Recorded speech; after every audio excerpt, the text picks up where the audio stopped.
Mesdames et messieurs, bonjour. Bienvenue à Bametra Cameroun. Aujourd'hui, nous allons parler de l'appareil génital masculin. Nous allons parler de cet appareil. Oui, pourquoi? Parce que plusieurs hommes m'écrivent, ils ne comprennent même pas le fonctionnement de leur appareil masculin. Alors, ils souffrent de varicocèle, ils ne savent pas ce que c'est. Les testicules se mettent subitement à devenir tout petits, ils ne comprennent pas. Ils ne produisent pas de spermatozoïdes. On parle de l'azospermie sécrétoire, de l'azospermie excrétoire. Alors, pour mieux comprendre toutes ces choses, on va zoomer sur cette image afin de mieux comprendre ce qui se passe avec les hommes.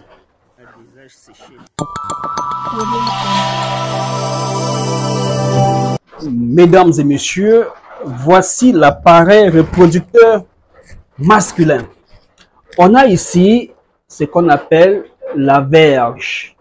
La verge, c'est le zizi, c'est le kiki. À l'intérieur là, on a un petit tuyau par où sortent les urines. On appelle l'urètre. Alors, si vous avez une infection de l'urètre, on va dire que vous avez une urétrite. Et lorsque vous irez à l'hôpital, on va prendre une espèce de coton-tige. On va prélever les sécrétions ici pour aller faire le PU, le prélèvement urétral. Chez les femmes, on fait le PCV. Alors, on a ici la vésicule séminale, cette boule que vous voyez là, qui s'ouvre sur la prostate. Donc, les liquides de la vésicule séminale et de la prostate produisent ce qu'on appelle le sperme. Le liquide blanc que tout le monde connaît, le sperme. C'est produit ici en haut dans la vésicule séminale. Les sécrétions de la prostate et de la vésicule séminale forment le sperme, pas les spermatozoïdes. Maintenant, les spermatozoïdes sont fabriqués ici, dans les testicules. Vous voyez que les testicules sont hors du corps de l'homme. D'accord? Les testicules pendent à l'extérieur. Si vous observez un animal, le buffle, le bœuf, le chien, vous verrez que les testicules pendent à l'extérieur. Il en est de même pour l'être humain. Pourquoi c'est dehors? Parce que l'intérieur du corps chauffe. Et les testicules n'aiment pas la chaleur parce que la chaleur détruit les spermatozoïdes. Donc, si vous êtes un boulanger, si vous conduisez un engin qui a un moteur sur votre siège qui chauffe, ça risque de détruire vos spermatozoïdes. Voilà. Et on va remarquer que les spermatozoïdes, les testicules sont contenus dans un sac qu'on appelle le scrotum. Lorsqu'un homme va se déshabiller, vous allez voir les testicules sont dans le sac. Vous ne verrez pas les testicules. Vous voyez plutôt une poche, c'est le scrotum. Lorsqu'il fait frais, le scrotum, cette chair monte. Les testicules de l'homme montent vers ses entrejambes. Lorsqu'il fait chaud, ça pend vraiment.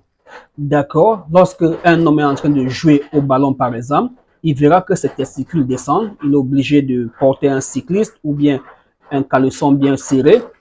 Alors, mais par contre, lorsqu'il est en train de nager, lorsqu'il a plu sur lui, ou bien lorsqu'il arrive dans une zone où il fait vraiment frais, alors les testicules, le scrotum va remonter pour serrer les bourses. Alors, à quoi servent les testicules de l'homme?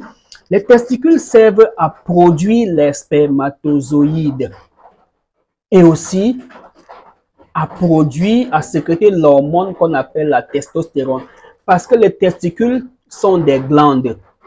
Chez la femme, ce sont les ovaires. Chez l'homme, ce sont les testicules.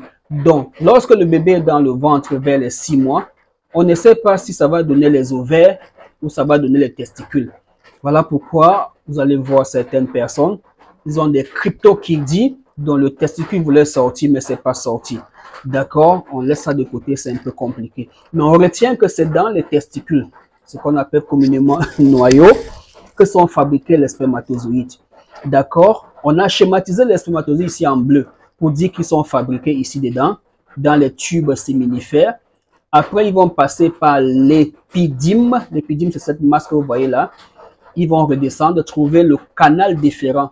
D'accord? Le canal déférent, c'est ce long tuyau. Ils vont remonter, monter, tomber dans la vésicule séminale, tomber dans le sperme et caler là-bas. Lors de l'érection, la valve va se fermer ici, la porte va se fermer. Et lorsque l'homme va atteindre l'orgasme, il va vouloir jouir, la porte là va s'ouvrir et du coup, le sperme va être éjecté dehors. Et lorsque le sperme est éjecté dehors, ça ramasse les spermatozoïdes. Voilà pourquoi le médecin va vous demander de faire 3 à 4 jours avant d'aller faire le spermogramme. C'est pourquoi, c'est pour que les spermatozoïdes qui sont ici puissent monter, venir s'entasser ici. Comme ça, quand vous allez jouir, on va recueillir ça ici. D'accord. Vous comprenez donc que si vous avez une maladie des testicules, il y a des risques que vos spermatozoïdes soient détruits. Par exemple, si vous avez une orchite, l'inflammation des testicules. Si vous avez une épididymite, l'inflammation de l'épidyme, occasionnée par un microbe, le staphylocoque, le chlamydia, une orchite épididymite, alors il y a un risque de destruction du testicule et ça peut aboutir à une azoospermie. Maintenant, si vous ne sécrétez pas assez d'hormones, les testicules auront tendance à s'atrophier, à devenir petits. Et lorsque ça devient petit, ça ne produit plus les spermatozoïdes. Alors, quelqu'un va me dire, docteur, mon mari, lui, il a une bonne érection, il éjacule, ça sort beaucoup et c'est bien lourd. Pourquoi il ne m'enceinte pas?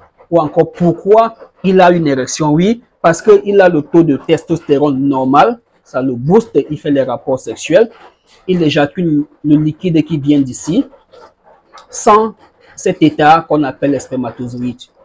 Alors, mesdames et messieurs, nous voulons donc attirer votre attention pour vous dire, il faut toujours bien comprendre ce que vous avez comme problème. Maintenant, si vous avez une dystrophie testiculaire, le testicule a augmenté de volume, on va rechercher la cause. Les causes de la dystrophie sont multiples. On peut avoir un abcès testiculaire, on peut avoir un kyste au niveau des testicules, on peut avoir une orchite, une inflammation d'origine infectieuse des testicules, on peut avoir une hernie. Et malheureusement, on peut aussi voir que c'est un cancer qui a provoqué la dystrophie. De toutes les façons, prenez le numéro qui s'affiche au bas du petit écran, écrivez-nous, filmez vos examens, envoyez-le nous, nous allons nous chercher de les interpréter et de vous donner le médicament traditionnel approprié. Il ne s'agit pas d'un sachet de médicaments, mais d'un traitement. À bientôt.